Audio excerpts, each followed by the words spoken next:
तो हेलो बच्चों, कैसे हो आप सभी। जैसा कि आप सभी को पता है कि यहाँ पर यूपी पुलिस कांस्टेबल री एग्जाम के लिए जो भी जीएस एंड जीके के क्वेश्चन जो कि मोस्ट इंपोर्टेंट हैं वो आपके लिए यहाँ पर मॉक टेस्ट के द्वारा कराए जाते हैं, जो कि बिल्कुल एग्जाम पैटर्न यानी एग्जाम के सिलेबस के अकॉर्डिंग जो होता है वो यहाँ पर क्वेश्चन आपको कराए जाते हैं। जैसे कि आप यहाँ पर देख सकते हैं, लिखा हुआ भी है कि एग्जाम पैटर्न पर आधारित, ठीक है ना। एग्जाम पैटर्न पर आधारित है आपका एग्जाम का जो भी जीएस एंड जीके के मोस्ट इंपोर्टेंट क्वेश्चन जो है ना, उनका मॉक टेस्ट यहाँ पर आपको कराया जा रहा है। तो चलिए देरी ना करते हुए इस वीडियो को स्टार्ट करते हैं। जैसे कि आप यहाँ पर पहला क्वेश्चन आप देख सकते होंगे कि यहाँ पर लिखा हुआ है कि पूर्वी भारत के किस शहर का निर्माण मूलतः साक्षी के कामगारों के लिए किया गया था, जिसे 1919 यानी 1919 में नाम दिया गया। अब नाम दिया गया, वह क्या नाम दिया गया उसको यहाँ पर पूछा है, ठीक है ना। यहाँ पर क्वेश्चन को हम समझते हैं कि यहाँ पर बोल क्या रहा है कि पूर्वी भारत, ठीक है ना, पूर्वी भारत की किस शहर का निर्माण, यानी कि पूर्व में पूर्वी भारत जो होता है ना उसके ऐसा कौन सा शहर है जिसका निर्माण मूलतः साक्षी के कामगारों के लिए किया गया था, जिसे 1919 में नाम दिया गया। अब क्या नाम दिया गया यहाँ पर आपको ये बताना है, ठीक है ना।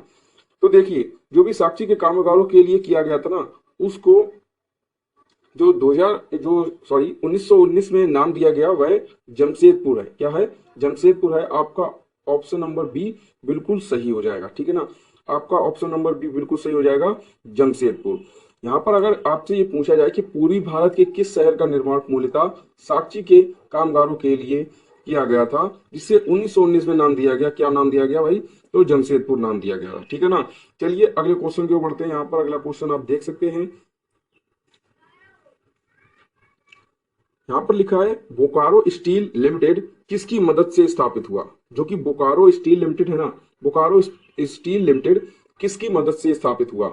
तो देखिए, बोकारो की अगर बात आ जाए, बोकारो, तो बोकारो जो है वो सोवियत यूनियन मतलब रूस, रूस भी हम कह सकते हैं, ठीक है ना। रूस भी कहते हैं, सोवियत यूनियन भी कहते हैं, ठीक है ना। तो उसका जो बोकारो स्टील लिमिटेड जो है वो सोवियत यूनियन के या सोवियत संघ भी कह सकते हैं, उसके द्वारा स्थापित किया गया था। सही। तो ऑप्शन नंबर बी आपका यहाँ पर बिल्कुल राइट हो जाएगा। जिनका ऑप्शन नंबर बी आ रहा है वो बिल्कुल सही है, ठीक है ना। चलिए अगले क्वेश्चन की ओर बढ़ते हैं। यहाँ पर आप अगला क्वेश्चन देख सकते हैं कि अमेरिका के प्रथम राष्ट्रपति कौन थे। ज्यादातर परीक्षाओं में ये सवाल आता है, जैसे कि आपने देखा भी होगा बहुत सी परीक्षाओं में कि अमेरिका के प्रथम राष्ट्रपति पूछ लेता है। तो यहाँ पर मैंने ये क्वेश्चन आपके लिए रखा है कि बाई चांस अगर ये क्वेश्चन पूछ लिया जाता है तो आप ये इस क्वेश्चन को गलत करके ना आए, ठीक है ना। तो अमेरिका के प्रथम राष्ट्रपति कौन थे यहाँ पर पूछा जा रहा है। यहाँ पर आपका राइट आंसर हो जाएगा option number A, George Washington, ठीक है ना। जॉर्ज वॉशिंगटन आपके अमेरिका के प्रथम राष्ट्रपति थे। अगर हम पूछे अमेरिका की राजधानी क्या थी, अमेरिका की राजधानी क्या है, तो यहाँ पर हो जाएगा वाशिंगटन डीसी, ठीक है ना। वाशिंगटन डीसी आपकी जो है अमेरिका की राजधानी हो जाएगी। तो यहाँ पर आपका राइट आंसर क्या हो जाएगा? ऑप्शन नंबर ए बिल्कुल सही हो जाएगा, ठीक है ना। ऑप्शन नंबर ए जिनका आ रहा है वो बिल्कुल सही है। चलिए अगले क्वेश्चन की ओर बढ़ते हैं। यहाँ पर आप अगला क्वेश्चन देख सकते होंगे, Netaji Subhash Chandra Bose institute of sports कहाँ है। Netaji Subhash Chandra Bose institute of sports कहाँ है।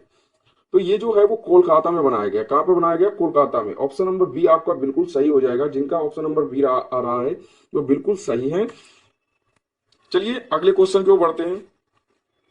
यहाँ पर आप अगला क्वेश्चन देख सकते होंगे, ज्यादातर परीक्षाओं में ये पूछा जाता है कि एडमिरल कप, एडमिरल कप जो है किससे संबंधित है।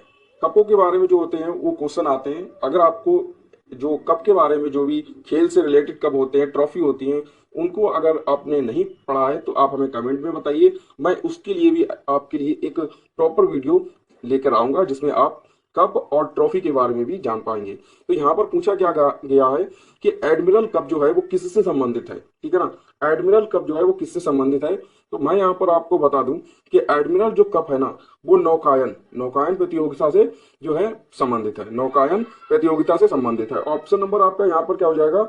ऑप्शन नंबर डी बिल्कुल सही हो जाएगा। जिनका ऑप्शन नंबर डी आ रहा है वो बिल्कुल सही है। चलिए अगले क्वेश्चन की ओर बढ़ते हैं। यहाँ पर अगला क्वेश्चन आप देख सकते होंगे कि भारत का कौन राष्ट्रपति, भारत के ऐसे कौन से राष्ट्रपति हैं या कह सकते थे कि भारत के कौन से राष्ट्रपति थे जो निर्विरोध निर्वाचित किए गए थे, ठीक है ना।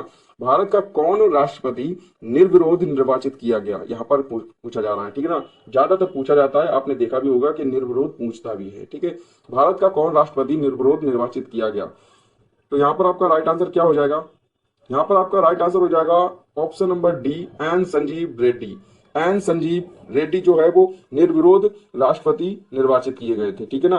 निर्विरोध राष्ट्रपति निर्वाचित किए गए थे N Sanjiva Reddy. Option number D बिल्कुल आपका सही हो जाएगा। जिनका भी ऑप्शन नंबर डी आ रहा है तो बिल्कुल सही है। यहाँ पर आप कमेंट करके बताइए आपके इन क्वेश्चनों में कितने क्वेश्चन सही हो रहे हैं और कितने गलत हो रहे हैं, ठीक है ना, जिससे कि मैं जान सकूं कि आपकी तैयारी किस लेवल तक की हो चुकी है।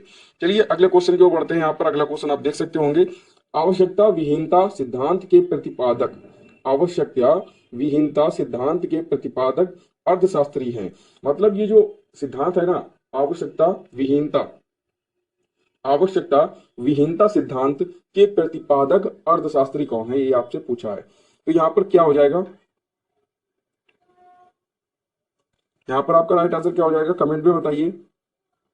देखिए आवश्यकता विहीनता सिद्धांत जो है ना, वो प्रोफेसर जे के मेहता ने दिया था। किसने दिया था, प्रोफेसर जे के मेहता। तो आपका राइट आंसर यहाँ पर क्या हो जाएगा, option number B, professor J K Mehta हो जाएगा, ठीक है ना। बी ऑप्शन जिसका भी आ रहा है वो बिल्कुल सही है, उन्हें कोई भी टेंशन लेने की जरूरत नहीं है, ठीक है। चलिए अगले क्वेश्चन की ओर बढ़ते हैं। यहाँ पर अगला क्वेश्चन आप देख सकते होंगे, सूर्य का दीप्तिमान आमुख, मोस्ट इंपोर्टेंट क्वेश्चन है आपकी परीक्षा में, लगभग इसके चांस है जो आ जाए ये क्वेश्चन, ठीक है ना। सूर्य का दीप्तिमान, सूर्य के जो बारे में जो भी आपको पढ़ाया जाता है उसको आप डीपली में पढ़िए और समझिए कि सूर्य की कितनी परतें होती है और सूर्य क्या होता है, ठीक है ना। उसकी जो दीप्तिमान आमुख है वो क्या होता है। अगर आपने सूर्य के बारे में नहीं पढ़ा है तो हमें कमेंट में बताइए, मैं इसके लिए भी आपके लिए एक वीडियो लेकर आऊंगा जिसमें आपका सूर्य बिल्कुल एक प्रॉपर तरीके से तैयार हो जाएगा, ठीक है ना। तो यहाँ पर पूछा क्या गया है कि सूर्य का दीप्तिमान जो होता है, सूर्य का दीप्तिमान आमुख जिसे हम देखते हैं, ठीक है ना। यहाँ पर समझिए, सूर्य का जो दीप्तिमान आमुख होता है ना, जिसे हम देखते हैं या देख पाते हैं, उसे हम क्या कहते हैं या क्या कहलाता है, ठीक है ना। पूछा गया है सूर्य का दीप्तिमान आमुख जिसे हम देखते हैं क्या कहलाता है। तो यहाँ पर आपका राइट आंसर क्या हो जाएगा, यहाँ पर आपका राइट आंसर क्या हो जाएगा कि देखिए सूर्य का दीप्तिमान आमुख जो होता है ना, जिसे हम देखते हैं, वो प्रकाश मंडल होता है। क्या होता है, प्रकाश मंडल होता है। तो आपका राइट आंसर यहाँ पर ऑप्शन नंबर सी हो जाएगा, ठीक है ना। ऑप्शन नंबर सी आपका बिल्कुल राइट हो जाएगा, प्रकाश मंडल। जिसका भी ऑप्शन नंबर सी है बिल्कुल सही है। चलिए अगले क्वेश्चन की ओर बढ़ते हैं। यहाँ पर आप अगला क्वेश्चन देख रहे होंगे कि नर्मदा के अतिरिक्त कौन सी दूसरी नदी जो अमरकंटक से निकलती है, नर्मदा के अतिरिक्त कौन सी दूसरी नदी ऐसी है जो अमरकंटक से निकलती है। देखिए जो नर्मदा है ना, नर्मदा वो अमरकंटक से निकलती है, ठीक है। और नर्मदा नदी जो है वो पश्चिम की ओर बहती है, ठीक है ना। आपसे ये भी क्वेश्चन पूछ सकता है एग्जाम में, ठीक है ना। और बहुत सी बार बहुत से एग्जाम में जो होता है और बहुत से जो टेस्ट होते हैं उनमें भी ये पूछ लिया जाता है, बहुत से एग्जामों में आता है। मोस्ट इंपोर्टेंट क्वेश्चन है कि नर्मदा नदी जो है वो किस दिशा में बहती है। तो नर्मदा नदी जो है ना वो पश्चिम दिशा में बहती है। किस दिशा में बहती है, पश्चिम दिशा में बहती है। और ये अमरकंटक से निकलती है नर्मदा, ठीक है ना। लेकिन इसमें पूछा क्या गया है, इसमें पूछा गया है कि नर्मदा के अतिरिक्त, मतलब नर्मदा तो है ही, इसके अतिरिक्त और कौन सी नदी है जो जो दूसरी कौन सी नदी है जो अमरकंटक से निकलती है। मतलब कहने का ये है कि नर्मदा अमरकंटक से तो निकलती है, लेकिन नर्मदा के अतिरिक्त कौन सी दूसरी नदी अमरकंटक से निकलती है। एक और भी है जो नदी जो अमरकंटक से निकलती है, उसका नाम आपको बताना है, ठीक है ना। देखिए एक तो नर्मदा हो गई और दूसरी क्या हो जाएगी आपकी, दूसरी हो जाएगी सोन नदी, ठीक है ना। सोन नदी आपकी हो जाएगी, दूसरी क्या हो जाएगी, सोन नदी हो जाएगी। यहाँ पर आपका right answer option number D हो जाएगा। डी आपका जिसका भी आ रहा है वो बिल्कुल सही है, डी ऑप्शन बिल्कुल राइट है। सोन नदी जो है वो अमरकंटक से निकलती है, ठीक है। सोन आपका राइट आंसर हो जाएगा, सोन नदी। डी ऑप्शन बिल्कुल सही है। देखिए अगर हम मैप के द्वारा आपको बता दें, इंडियन मैप के द्वारा, इंडिया का जो मैप होता है उसके द्वारा अगर हम बता दें तो इस अमरकंटक से निकलकर नर्मदा बहती हुई जाती है। और वहीं हम अगर हम बात करें ताप्ती की, ठीक है ना, ताप्ती की अगर बात करें तो ये भी पश्चिम की ओर बहती है, ये भी पश्चिम यानी अरब सागर में मिलती है जाकर, ठीक है। और नर्मदा भी अरब सागर में मिलती है। वहीं हम अगर पूछे कि वहीं अगर हम पूछे कि जो नर्मदा नदी है ना, नर्मदा नदी ये किस साइड बहती है, तो ये पश्चिम की ओर बहती है, ठीक है ना। यहाँ पर अगर पूछा है कि नर्मदा के अतिरिक्त कौन सी दूसरी नदी है जो अमरकंटक से बहती है, तो नर्मदा के अतिरिक्त क्या हो गई, सोन नदी। अगर हम पूछे कि नर्मदा के अतिरिक्त ऐसी कौन सी नदी है जो पश्चिम दिशा की ओर बहती है, तो क्या हो जाता, तो जो है ताप्ती नदी हो जाती। बट यहाँ पर अमरकंटक से निकलने वाली नदी पूछी है, तो यहाँ पर आपका right answer option number B हो जाएगा, सोन नदी। ठीक है ना। चलिए अगले क्वेश्चन की ओर बढ़ते हैं। देखिए आप अगला क्वेश्चन देख सकते हैं, यहाँ पर दिया गया है कि कब अग्नि ज्वलनशील नहीं हो पाती, कब अग्नि ज्वलनशील नहीं हो पाती। यहाँ पर आप देख सकते हैं कब अग्नि ज्वलनशील नहीं हो पाती। ठीक है ना। तो जो अग्नि है ना, आग है ना, जो वो ज्वलनशील कब नहीं हो पाती, ये आपसे पूछा गया है। तो यहाँ पर आपका राइट आंसर हो जाएगा option number D. Option number D क्यों होगा, क्योंकि यहाँ पर जो अग्नि जो होती है ना, वो हवा में अगर ऑक्सीजन 15% से कम है, ठीक है ना, समझिए बात को, जो हवा वायु है ना, हवा है या वायु में जो ऑक्सीजन होती है वो अगर 15% यानी कि 15% से जो कम है अगर, तो वहां पर अग्नि ज्वलनशील नहीं हो पाती। ठीक है ना। तो इसलिए आपका ऑप्शन नंबर डी बिल्कुल सही हो जाएगा। जिनका भी ऑप्शन नंबर डी आया था प्लीज हमें कमेंट में जरूर एक बार बताइए, जिससे कि मैं जान सकूं कि आपका आंसर क्या आया था, आप कहां पर गलती कर रहे हैं और कहां पर नहीं कर रहे हैं। चलिए अगले क्वेश्चन की ओर बढ़ते हैं। यहाँ पर अगला क्वेश्चन आप देख सकते होंगे, ब्रिटिश शासन को भारत से उखाड़ फेंकने के लिए इनमें से किसने फ्रांसीसियों की मदद मांगी थी। बहुत ही अच्छा क्वेश्चन है, ज्यादातर परीक्षाओं में आ भी सकता है और आता भी है। ठीक है ना। ब्रिटिश शासन को भारत से उखाड़ फेंकने के लिए इनमें से किसने फ्रांसीसियों की मदद मांगी थी। यहाँ पर देखिए, ये देखिए लिखा हुआ है कि किसने फ्रांसीसियों की मदद मांगी थी। तो यहाँ पर आपका राइट आंसर हो जाएगा option number D, Tipu Sultan. ठीक है ना। ऑप्शन नंबर डी आपका राइट हो जाएगा। जिन जिनका ऑप्शन नंबर डी आ रहा है बिल्कुल सही है। चलिए अगले क्वेश्चन की ओर बढ़ते हैं। यहाँ पर अगला क्वेश्चन आप देख सकते हैं, निम्नलिखित में से किससे सर्वाधिक ऊर्जा होती है। मतलब यहाँ पर ये मिस पॉइंट है, किससे नहीं किसमें। ठीक है ना। निम्नलिखित में से किसमें सर्वाधिक ऊर्जा होती है, निम्नलिखित में से किसमें सर्वाधिक ऊर्जा होती है। तो यहाँ पर आपका राइट आंसर हो जाएगा ऑप्शन नंबर बी, नीला प्रकाश। ठीक है ना। ऑप्शन नंबर बी जिनका भी आ रहा है वो बिल्कुल सही है। ऑप्शन नंबर बी आपका सही हो जाएगा, नीला प्रकाश। ठीक है ना। निम्नलिखित में से किससे या किसमें सर्वाधिक ऊर्जा होती है, तो नीला प्रकाश यानी नीले प्रकाश में। ठीक है ना। ऑप्शन नंबर बी आपका बिल्कुल सही है। चलिए अगले क्वेश्चन की ओर बढ़ते हैं। यहाँ पर आप अगला क्वेश्चन देख रहे होंगे कि प्रसिद्ध बांसुरी वादक हरिप्रसाद चौरसिया, प्रसिद्ध बांसुरी वादक हरिप्रसाद चौरसिया का जन्म कहाँ हुआ था। प्रसिद्ध बांसुरी वादक हरिप्रसाद चौरसिया का जन्म कहाँ हुआ था, यहाँ पर आपको राइट आंसर बताना है। तो बताइए आपका राइट आंसर यहाँ पर क्या हो सकता है।